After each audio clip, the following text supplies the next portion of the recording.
एक बात से मैं बहुत कंसर्न हूँ। जो 3 महीना पहले मैंने कहा कि नीतीश कुमार कैप्टिव हो गए। नीतीश कुमार को या तो दवा खिलाया जा रहा है जो वो डिरेल्ड हो जाएं, और नहीं तो किसी दवा का ऐसा सेवन कर रहे हैं जो उन्हें नहीं करना चाहिए।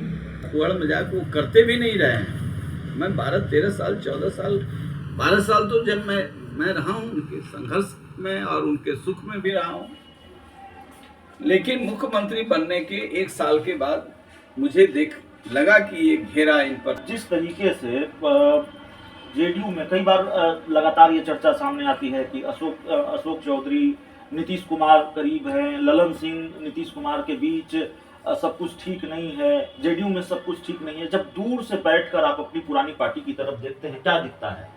मुझे दिखता है कि पार्टी समाप्त होने वाली है। पार्टी समाप्त होने वाली है, लेकिन पार्टी समाप्त तो पार्टी आती जाती रहती है।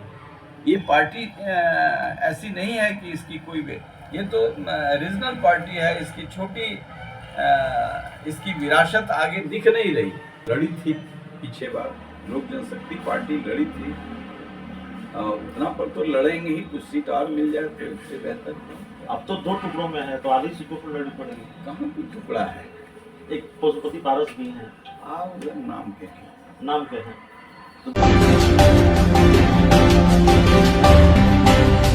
इस वक्त हमारे साथ पूर्व सांसद डॉक्टर अरुण कुमार हैं, लोक जनशक्ति पार्टी रामविलास के राष्ट्रीय उपाध्यक्ष हैं, और एक पहचान यह भी कि नीतीश कुमार के पुराने दोस्त हैं। तो जब नीतीश कुमार के पुराने दोस्त से बात होगी तो जाहिर है नीतीश कुमार को लेकर पहले होगी। क्या हो गया है आपके पुराने दोस्त को? बीजेपी कर रही है, उनके राजनीतिक विरोधी कर रहे हैं, डिरेल हो गए हैं, उम्र हो गई है। कैसे देखते हैं हाल के दिनों में जिस तरह से उन्होंने एक्ट किया है और जो बातें उनको लेकर कही जा रही है? देखिए, एक बात से मैं बहुत कंसर्न हूँ। जो 3 महीना पहले मैंने कहा कि नीतीश कुमार कैप्टिव हो गए। नीतीश कुमार को या तो दवा खिलाया जा रहा है जो वो डिरेल्ड हो जाएं, और नहीं तो किसी दवा का ऐसा सेवन कर रहे हैं जो उन्हें नहीं करना चाहिए। इस पर कोई रोक नहीं है। या कुछ ऐसे तत्व भी हैं जो उनके द्वारा, उनके जानकारी में भी नहीं, उनके अहते चहेतों के लिए धन इकट्ठा जो किया गया है, उस धन के वो मालिक हो जाएं, वारिस हो जाएं। क्योंकि इनके बाद मानसिक रूप से यदि ये डिरेल्ड हो गए तो उस धन का कौन मालिक होगा?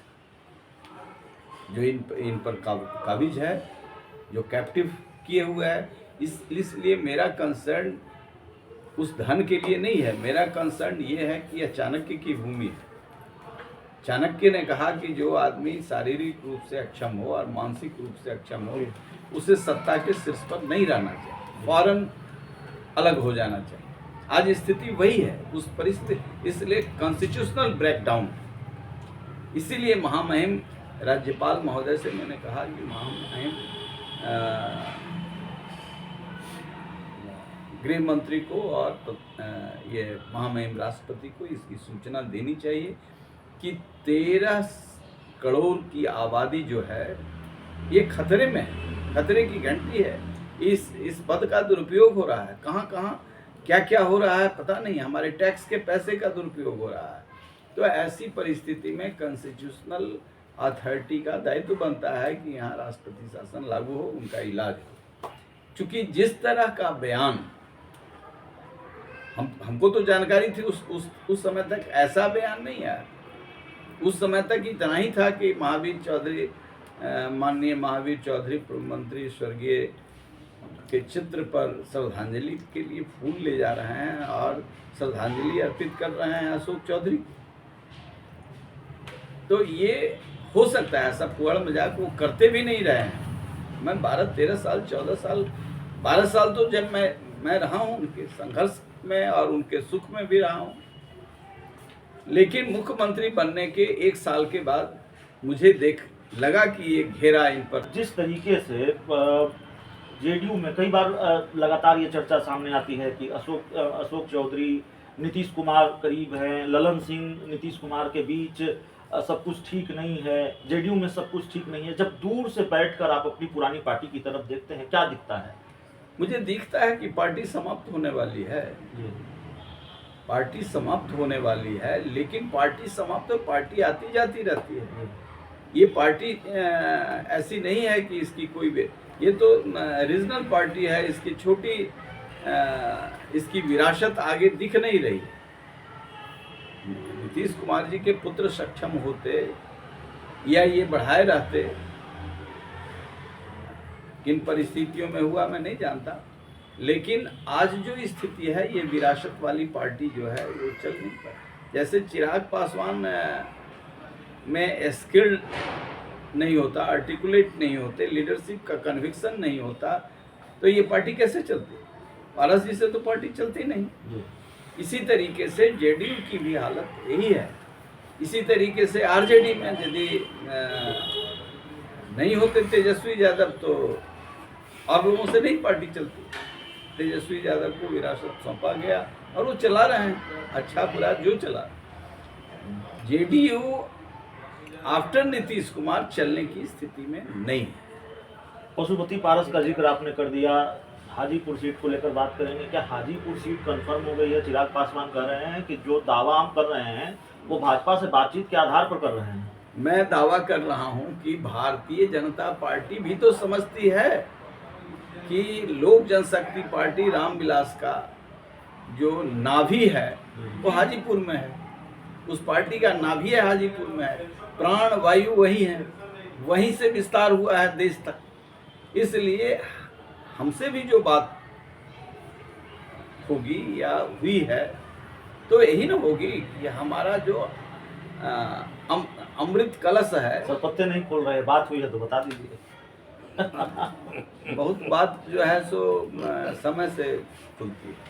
बात हो गई है सीट को लेकर, ये तो संसदीय वोट तय करेगा। आपके बारे में बहुत लोग पूछते हैं, कमेंट करते हैं, पूछ रहे हैं और आपके नाम की चर्चा बिहार के राजनीतिक गलियारों में है। भाई अरुण कुमार फिर मैदान में आ रहे हैं जहानाबाद से। जहानाबाद तो कंफर्म हो गई है सर, कम से कम ये ब्रेकिंग न्यूज तो दे दीजिए। देखिए ये सब संसदीय बोर्ड तय करता है। पार्टी में एक अपना विधान है, ये ठीक है कि पार्टी ने हमको सम्मान दिया है। तय करने वाले लोगों में आप भी हैं, पार्टी के राष्ट्रीय उपाध्यक्ष हैं।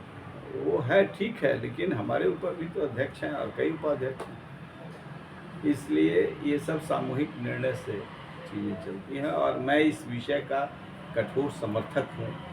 पार्टी में छोटी पार्टी में ही रहा हूँ, छोटी पार्टी रहा हूँ, लेकिन सामूहिक नेतृत्व और इसे चिराग पासवान जी बहुत बखूबी इसको जमीनी तौर पर स्वीकार करते हैं। कितनी सीटों पर लड़ेंगे? जितनी सीट पर लोक जनशक्ति पार्टी रामविलास लड़ी थी, पिछले बार लोक जनशक्ति पार्टी लड़ी थी, उतना पर तो लड़ेंगे ही। कुछ सीट और मिल जाए तो इससे बेहतर।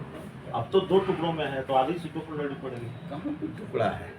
एक पशुपति पारस भी हैं, नाम के हैं। नाम के हैं। तो देखिए हमारे साथ पार्टी के जो वरिष्ठ नेता हैं लोक जनशक्ति पार्टी रामविलास के और पूर्व सांसद हैं डॉक्टर अरुण कुमार थे। इस इंटरव्यू में इतना ही। बहुत बहुत धन्यवाद।